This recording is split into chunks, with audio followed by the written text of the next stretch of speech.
Bueno, pues tenemos el capítulo 10 de Mateo. Ya llevamos 10 capítulos de este Evangelio y parece que lo empezamos ayer, ¿verdad? Y ya llevamos 10 semanas con él. En los capítulos 5 al 7 estuvimos viendo el reino, las enseñanzas del reino, que es lo que la ley, la instrucción del reino para este mundo. Y el Señor cogió allí a mucha gente, especialmente a sus discípulos, sus seguidores, y le enseñó la instrucción del reino de los cielos. Capítulo 8, capítulo 9, vimos al Señor haciendo milagros, poniendo en práctica todo aquello que Él había enseñado en el llamado Sermón del Monte. Y mientras tanto, los discípulos estaban como espectadores. Pero ahora llegamos al capítulo 10. Toda la teoría ya la tienen. Todo el ejemplo de la vida y el testimonio del Señor Jesús, sanando leprosos, sanando todo tipo de enfermedad sobre la cual el hombre no tiene poder ninguno,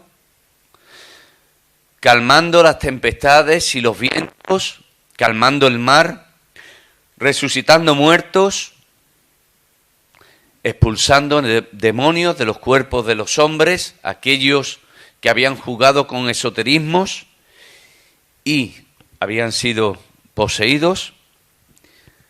Y ahora llega el Señor y le dice: ya sabéis la práctica, habéis visto el ejemplo que os he dado y ahora os toca a vosotros.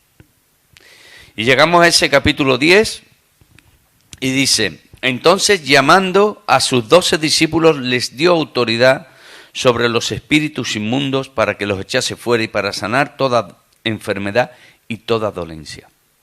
¿De quién venía el poder, hermanos? Del Señor. El Señor le había dado poder para hacer todas esas cosas, para que la predicación que ellos iban a llevar a toda la gente la demostrasen con los hechos, de que el reino de los cielos, como leeremos ahora, había llegado a este mundo. Y por tanto los hombres debían de arrepentirse, como predicó Juan el Bautista y como predicaba el Señor: arrepentíos porque el reino de los cielos se ha acercado. Y el Espíritu Santo hizo milagros a través de las vidas de los 12. Y fijaos que mandó a 12, no lo mandó al resto, mandó a 12. En esa primera, digamos, incursión, en esa primera tarea, el Señor mandó a 12. ¿Y quiénes eran estos 12? Simón, llamado Pedro, y Andrés, su hermano, Jacobo, hijo de Zebedeo, y Juan, su hermano. 4 pescadores. 4 pescadores. Personas rudas, seguramente personas fuertes, aclimatadas a todo, a predicar el Evangelio. No eran personas instruidas en la ley como los escribas, como los fariseos, sino personas normales como tú y como yo. Felipe, Bartolomé, Tomás, Mateo, el publicano, Jacobo, hijo de Alfeo, Lebeo, por sobrenombre Tadeo, Simón el cananista y Judas Iscariote, el que también le entregó. Personas de diferentes estatus sociales, con diferentes profesiones, 4 pescadores, un recaudador de impuestos, el cual era tomado como traidor por el pueblo, incluso había un revolucionario entre ellos, y también estaba el amigo Judas. Y también a Judas le dio poder. ¿No os resulta curioso? Que a Judas Iscariote le diese poder para sanar enfermedades, para resucitar muertos, para echar espíritus de aquellos que estaban poseídos por ellos. Y sin embargo, ¿qué pasó con Judas? No aceptó nunca el mensaje del Evangelio. Fijaos cuánta oportunidad le dio el Señor. Cuánta. Pero sin embargo, como bien sabemos, Judas nunca perteneció al reino de los cielos. A estos 12 envió Jesús y les dio instrucciones diciendo, fijaos lo que le dice, por camino de gentiles no vayáis, y en ciudad de samaritanos no entréis. Entonces, ¿a dónde tenían que ir? Sino id antes a las ovejas perdidas de la casa de Israel. ¿Quién debía de recibir primero ese mensaje? La casa de Israel. Las 12 tribus. Todos aquellos que estaban allí que pertenecían a aquellas 12 tribus de Israel. Sabemos que muchos estaban dispersos por allí, pero también había gente, muy poca, del resto de esas 10 tribus que habían sido dispersas. Simeón y Ana, que vieron al Señor cuando era muy, muy pequeño, con apenas días, estaban allí en el templo y no eran de Judá ni de Benjamín, eran de una de las otras 10 tribus. Y lo que me llama la atención es ir antes a las ovejas perdidas de la casa de Israel. Y esto nos recuerda un versículo que nos narra, que dice que el Señor vio a toda la gente y eran como ovejas sin pastor, ovejas perdidas. ¿Por qué? Porque sus dirigentes, aquellos principales religiosos, aquellos principales mandos, por así decirlo, espirituales, habían equivocado al pueblo, lo habían llevado por un terreno equivocado, por un camino erróneo. Y el Señor dice que tuvo compasión de todos ellos. Así también nosotros debemos de tener compasión de la gente. Porque igual que nosotros, hermanos, éramos como ovejas perdidas, que vivíamos sin fe, sin Dios, sin esperanza, también hay otros, muchos, que están fuera, que están buscando al Señor, pero que viven como ovejas sin pastor. Y nosotros somos enviados a ellos, a predicar el Evangelio. Y la predicación de ellos, como leemos el versículo 7, dice, y yendo predicad diciendo, el reino de los cielos se ha acercado. Si fuéramos a Lucas capítulo 6, Marcos capítulo 6, versículos 12 y 13, leeríamos lo siguiente. Y saliendo predicaban que los hombres se arrepintiesen. Y echaban fuera muchos demonios y ungían con aceite a muchos enfermos y los sanaban. El mensaje seguía siendo el mismo. Arrepentíos porque el reino de los cielos se ha acercado. Pero es que el mensaje sigue siendo hoy el mismo. El hombre, para volverse a Dios, tiene que arrepentirse de sus pecados. Tiene que dar un giro de 180 grados a su vida y vivir no de espaldas a Dios ya, sino de cara a Dios. Y ese es el mensaje que debemos de predicar, hermanos. Llevar a los hombres al arrepentimiento. Muchas veces predicamos o se predica un evangelio light, ¿vale? No pasa nada. El Señor te va a solucionar los problemas. Quien quiera aceptar al Señor, quien quiera ir al cielo, que levante la mano. Y muchos levantan la mano. Pero el arrepentimiento se queda atrás y no lo predican. Es necesario que el hombre se arrepienta de sus pecados, que reconozca que él es un pecador, que vive de espaldas a Dios, a pesar de que, como muchos pueden decir y como muchos nos han podido decir, es que yo soy bueno, es que yo no hago daño a nadie, es que yo no hago esto, yo no hago lo otro, y he ayudado a esta persona, ya ayudo a otra persona, ya ayudo a esto y el otro. Pero es que el baremo no es el nuestro, el baremo lo pone el Señor, porque Él es el Señor y Creador de los cielos. Y Él es el que realmente manda, el que realmente gobierna en este mundo. Y dice el Señor también, sanad enfermos, limpiad leprosos, resucitad muertos, echad fuera demonios. La confirmación de que el mensaje que sus discípulos llevaban al pueblo del Señor, a la casa de Israel, era cierto. era real y había que confirmarlo.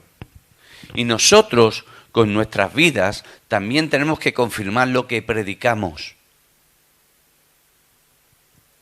Porque ¿de qué vale que hablemos mucho, pero después no hagamos nada? Seríamos como los fariseos, como los escribas. Mucha apariencia, pero después, por dentro, estaban huecos, estaban vacíos. Eran todo lo contrario. Es lo que hemos escuchado antes. Como esa figura de chocolate, muy bien, muy buena apariencia por dentro, por fuera, pero por dentro, huecos, vacíos. No os proveáis de oro, ni plata, ni cobre en vuestro cinto, ni de alforja para el camino, ni de dos túnicas, ni de calzado, ni de bordón, porque el obrero es digno de su alimento. El Señor los iba a proveer y el Señor los iba a cuidar. Siempre se me viene un versículo a la mente. Desde hace muchos años, desde que pasamos por una situación difícil en cuanto a falta de trabajo, y un versículo que tengo grabado en el corazón. Mas buscad primeramente el reino de Dios y su justicia, y estas cosas os serán añadidas. Ellos buscaron el hacer la voluntad de Dios y el Señor les proveyó de todo lo que les hizo falta durante ese tiempo. Y el Señor sigue siendo fiel. Y al que manda la obra, le provee. Y al que manda la obra, le provee. Me he dejado una cosa atrás. Versículo 8, final del versículo. De gracia recibisteis, dad de gracia. Todo lo que tenemos, hermanos, y no me refiero ya a lo material, no me refiero a las pertenencias, a la comida, a la ropa, a lo que ustedes queráis imaginar. No a esto, sino a lo espiritual, a la posesión que tenemos, al mensaje, al privilegio que tenemos de predicar el Evangelio, el mensaje de Dios a los hombres, ese mensaje de la reconciliación, como dice el apóstol Pablo. Lo recibimos de gracia, démoslo de gracia.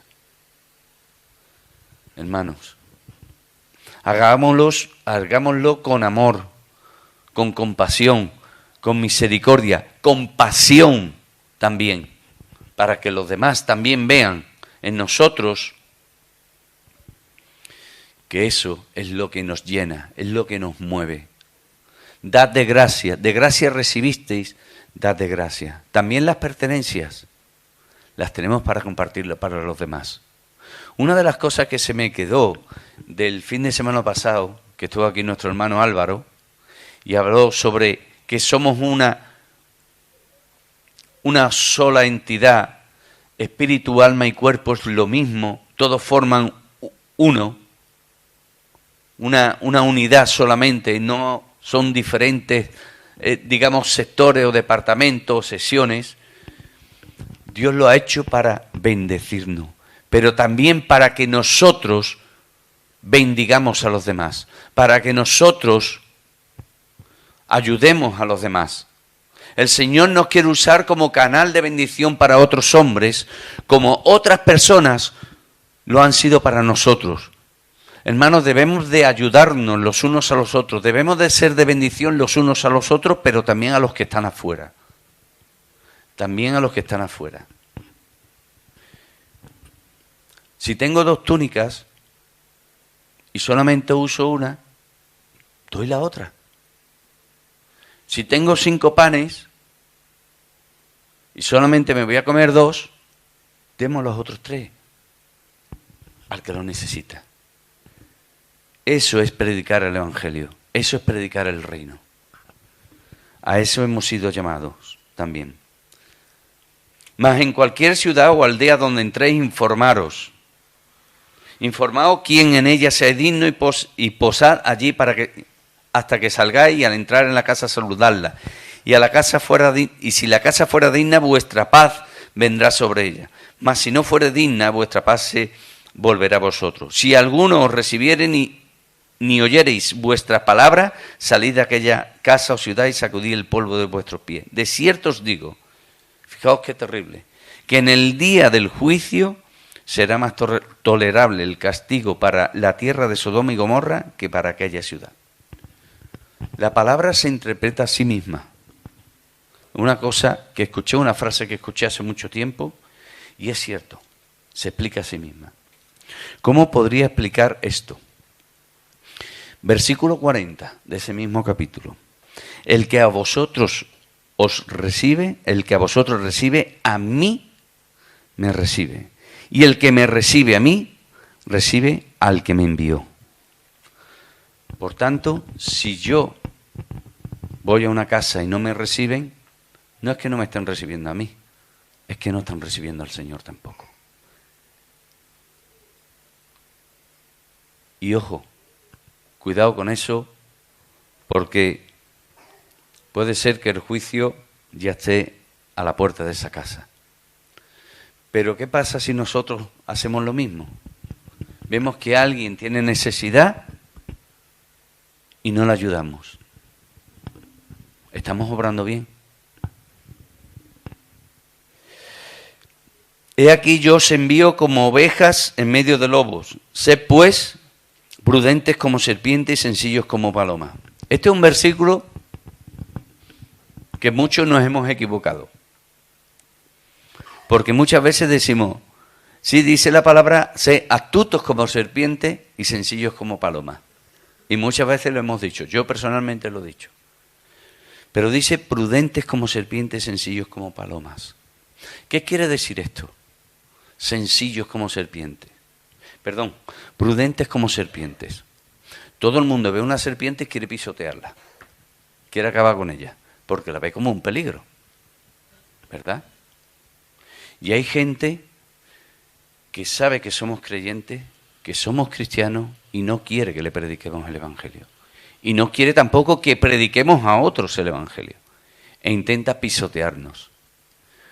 ¿Qué hace la serpiente? La serpiente es prudente y se aparta. Debemos de ser sabios, hermanos.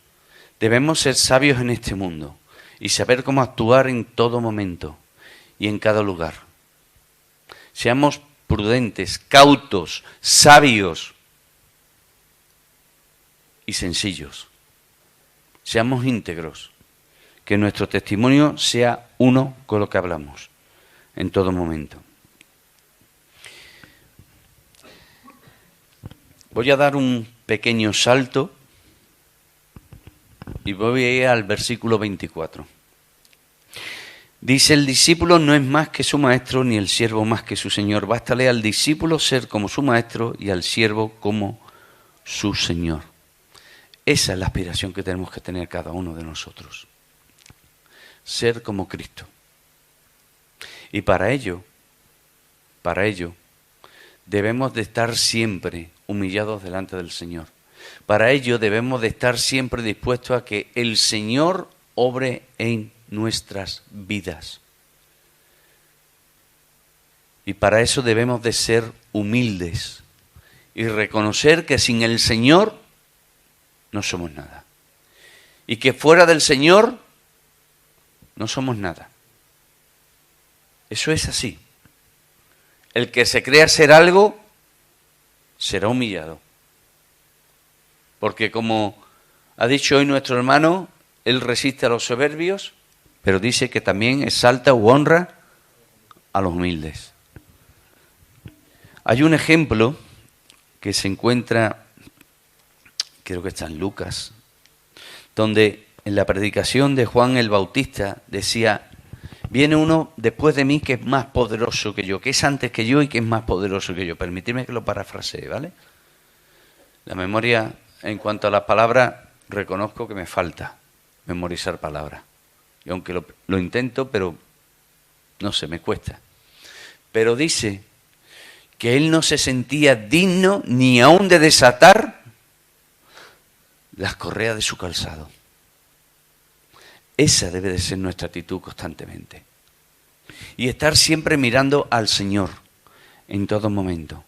¿Cuál es mi meta? Mi meta es ser como el Señor. y andar como Él anduvo, como dice Juan en su primera carta en el capítulo 2 y el versículo 6. Debemos andar como Él anduvo, si decimos ser cristianos, si decimos ser creyentes.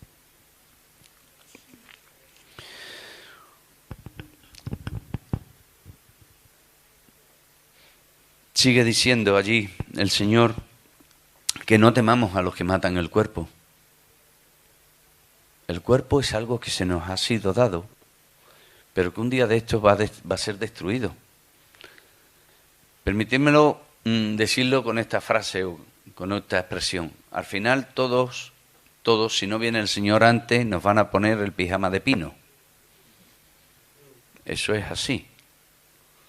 Y el cuerpo se va a quedar ahí. Pero el alma no.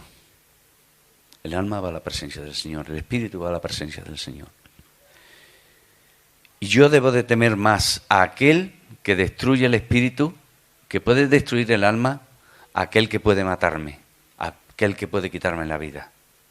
¿Cuántos hermanos? ¿Por cuántos hermanos oramos los martes y los jueves que están pasando por esa situación, verdad? Muchos están encarcelados, otros están siendo perseguidos, han sido amenazados, han sido asesinados por causa de predicar el Evangelio. Pero a ellos seguro que les ha dado exactamente igual su vida.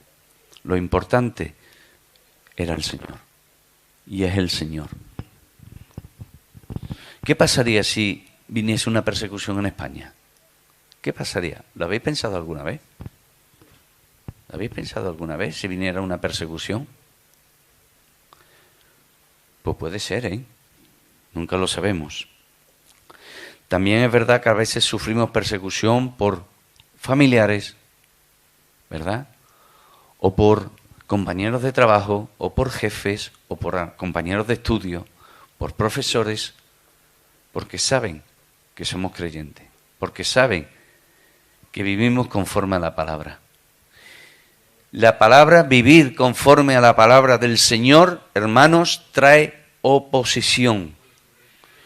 Y yo recuerdo las palabras de un hermano que está aquí, no voy a decir quién, que decía, yo me convertí, le prediqué la palabra a mi familia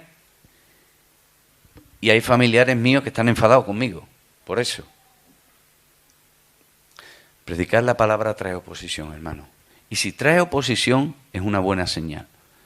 Quiere decir que estamos viviendo conforme a la palabra, conforme a lo que el Señor quiere. Y voy a terminar con esto. El que ama a padre o madre más que a mí, no es digno de mí. Estas palabras han traído controversia, pero porque la gente no ha leído bien las cosas.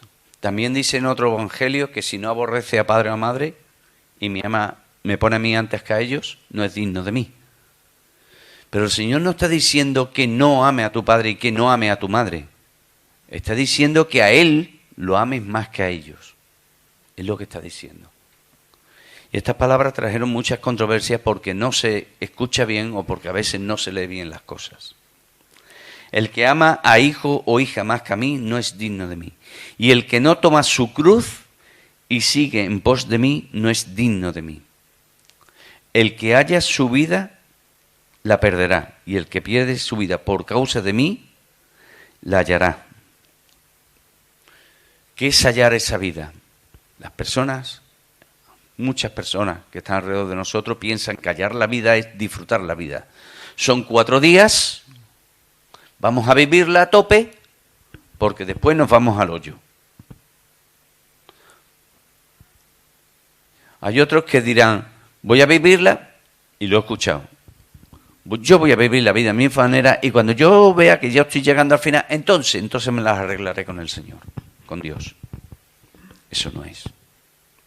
Se equivocan. Es un engaño del diablo, un engaño del enemigo. El que pierde su vida por causa de mí, la hallará. ¿Por qué? Porque da gozo, da felicidad, da satisfacción el hacer la voluntad del Señor. ¿Por qué? porque Él sabe lo que es mejor para nosotros, lo que trae verdadero gozo, lo que trae verdadera alegría para todos.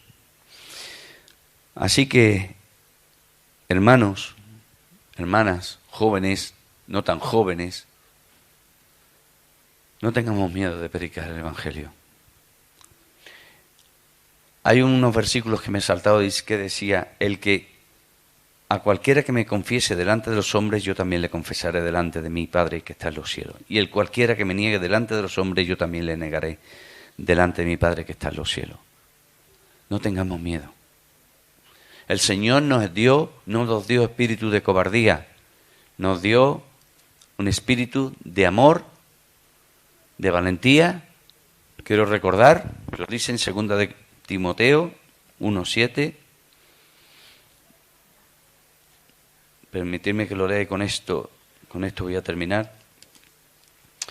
2 de Timoteo 1:7. Porque no nos ha dado espíritu de cobardía, sino de poder, de amor y de dominio propio. Así que, hermanos, tenemos una tarea que hacer. ¿Qué vamos a hacer con esa tarea? ¿Qué estamos haciendo con esa tarea? El pasado ya está. Lo vivido hasta aquí ya está. Pero de aquí en adelante, ¿qué vamos a hacer con esa tarea? Con la tarea de predicar el Evangelio, con la tarea de vivir conforme a la palabra del Señor. ¿Qué vamos a hacer? Ya cada uno tiene que responder. Pues que el Señor nos ayude. Que nos ayude, que nos use y que otras personas puedan llegar al conocimiento del Señor Jesús a través de nuestras vidas. Amén.